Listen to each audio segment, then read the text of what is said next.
Ephesians 6:2, honor your father and mother, which is the first commandment with a promise. Honor, kahit hindi sila honorable. At lalo kung honorable.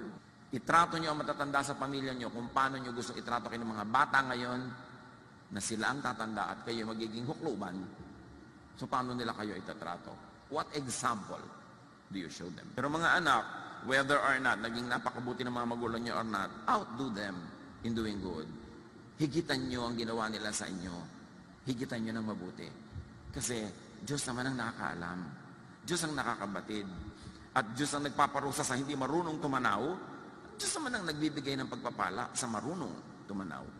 Kaya sabi niya, honor your father and your mother so that your days may be blessed and your life may be long. Yan ang kaisa-isang utos na may kakabal na pangako eh. So mahalaga sa Diyos yung issue ng mga anak na nag-aalaga na magulang. People who don't take care of their relatives, and especially their own families, have given up their faith. They are worse than someone who doesn't have faith in the Lord. Sino doong mas masahol pa sa walang pananalig sa Diyos? Yung pinapabayaan ang sariling pamilya.